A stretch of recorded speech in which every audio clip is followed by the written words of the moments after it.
अगर आप लोग हमारे चैनल पर नए हैं तो प्लीज चैनल को सब्सक्राइब करो और ऐसे कार्टून की वीडियो देखने के लिए बेल आइकन को ऑन करें।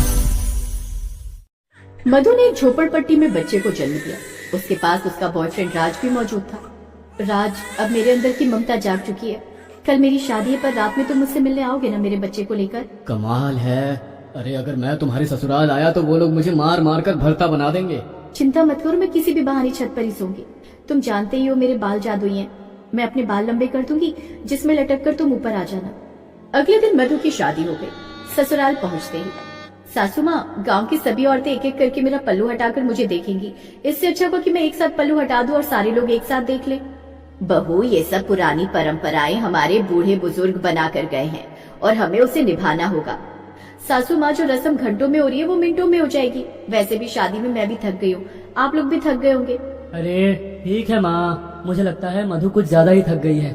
जैसा वो कह रही है वैसा ही कर लेते हैं। थोड़ी देर बाद गांव की सभी औरतें स्वेटर पहनकर आ गई और काम भी रही थी क्योंकि ठंड बहुत थी। वो जैसे ही घर में आकर बैठी वैसे ही मधु सबके लिए चाय नाश्ता बनाकर लाई। सबने चाय पीना शुरू किया। वैसे ही उसने अपना घूंघट खुद ही उठा दिया और बोली, आप सबने मेरा मुखड़ा देख लिया? जिसे मैं पसंद आई वो मुझे गिफ्ट दे सकता है, जिसे नहीं आई वो नहीं भी देगा तो भी चलेगा। रोहन बेटा, तुम्हारी बीवी तो बहुत तेज है, ये तुम्हें जल्दी ही सुधार देगी। हमें तो बहू बहुत पसंद है। मधु ने सारे गिफ्ट ले लिए और अपने कमरे में चली गई।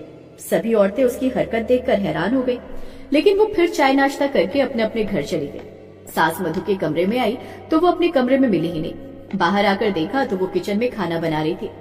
बहू तो जरूरत से ज्यादा ही तेज है। वैसे भी मुझे तो भूख लग ही रही थी, जल्दी से रसोई की रस्म भी पूरी कर ले। इतना कहकर उसकी सास रसोई घर से बाहर चली गई।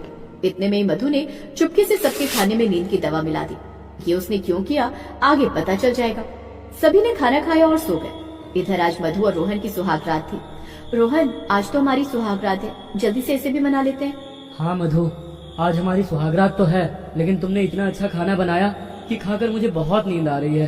अगर तुम बुरा ना मानो तो मैं सो जाऊं, आधी रात तो मुझे उठा देना। ठीक है, मैं किसी बात का बुरा नहीं मानती। आप रजाई ओढ़कर आराम से सो जाइए क्योंकि बाहर कोहरा गिर रहा है। जब सभी लोग सो गए तब मधु ने चुपके से एक कंबल तकिया उठाया और दबे पांव छत पर चली गई। छत पर बहुत ही भयंकर कपा देने वाली ठंड पड़ रही थी। सासू माँ और पति बहुत गहरी नींद में जा चुके होंगे। अब मैं यहाँ आराम से छत पर ठंड का मजा लेती हूँ। अभी मेरा राज आता ही होगा। मधु छत पर खड़ी होकर अपने प्रेमी का इंतजार करने लगी। काफी वक्त बीत गया, पर 1 घंटे बाद उसका प्रेमी राज बच्चे को लेकर आया। तुरंत मधु ने अपने बाल बहुत ज्यादा लंबे कर लिए, जिसके सहारे राज छत पर आ गया। राज की छत पर आते ही उसने उसे गले से लगा लिया और उसके बाद अपने बच्चे को गोद में ले लिया। राज, किसी ने सच कहा है, ये प्यार का सफर बहुत कठिन होता है। मैं अपने बच्चे का चेहरा देखने के लिए तड़प रही थी और तुमने आने में इतनी देर कर दी। मधु, मैं तुम्हें क्या बताऊं, तुम नहीं समझ सकती कि मैं कैसे सबसे बचते बचाते आया हूँ।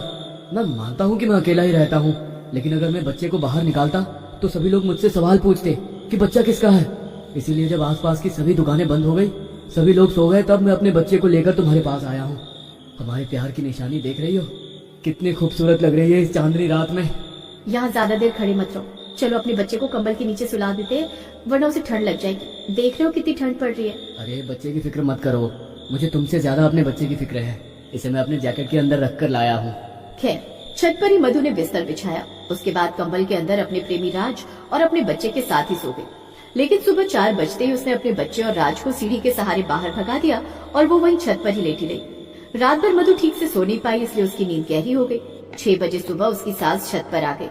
अरे बहू, तेरा रोहन के साथ झगड़ा हुआ क्या? इतनी कड़ाके की ठंड में तू यहाँ छत पर क्यों सो रही है? अपनी सास को छत पर देखकर मधु थोड़ा घबरा गई, लेकिन फिर भी किसी तरह उसने संभाल लिया। सासू माँ, मुझे ना छत पर सोने की आदत है। रोहन तो बहुत अच्छे हैं, उनसे मेरी कोई लड़ाई नहीं हुई।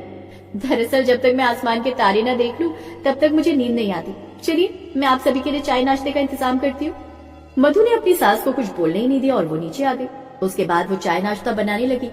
सबने चाय नाश्ता किया और रोहन अपने काम पर चला गया। लेकिन अगली रात फिर से उसने खाने में सबकी नींद की गोली मिला दी और अपने प्रेमी के आने का इंतजार करने लगी। लेकिन उस रात सुबह के 3 बजने वाले थे, लेकिन राज आया ही नहीं। लगता है आज मैं अपने बच्चे का चेहरा नहीं देख पाऊंगी, जाकर सो जाती हूँ।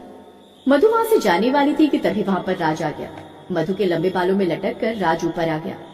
तुम्हें पता है ना, मैं तुम्हारे और अपने बच्चे के बिना एक पल नहीं रह सकती, और तुमने आने में इतनी देर कर दी। एक तो तुम अनाथ हो जिस वजह से मेरे घर वालों ने मेरी शादी पता नहीं किस घर में कर दी। अगर हमारे प्यार के बारे में और इस बच्चे के बारे में मेरे ससुराल वालों को पता चल गया तो ये लोग हमें जिंदा नहीं छोड़ेंगे। तुम फिक्र क्यों करती हो? तुम तो मुझे अच्छी तरह से जानती हो ना कि मैं अनाथ हूँ। फिर भी मैंने अपने दम पर एक अच्छी खासी झोपड़पट्टी बना ली है, चाय की दुकान भी खोल ली है। इस ठंड के मौसम में बढ़िया दुकान चलने लगी है। मैं जल्दी तुम्हें यहाँ से लेकर जाऊंगा। खैर, राज के इतना बोलते ही मधु का गुस्सा थोड़ा शांत हुआ और वो अपने बच्चे को दूध पिलाने लगी। अब ये रोज का काम हो गया था। हर रोज मधु अपने ससुराल वालों के खाने में नींद की गोली मिला देती थी, जिससे वो गहरी नींद में चले जाते थे और मधु तुरंत बिस्तर लेकर छत पर आ जाती थी। उसका पति बेचारा बहुत भोला भाला था। फिर एक दिन उसकी सास को उस पर थोड़ा शक हुआ। बहू हर रोज छत पर चली जाती है, वो भी इतनी ठंड में। मुझे तो उसकी बातों पर भरोसा नहीं होता। वो मुझे तो बोलने ही नहीं देती। इतनी गहरी नींद आ जाती है कि मुझे कुछ पता ही नहीं चलता।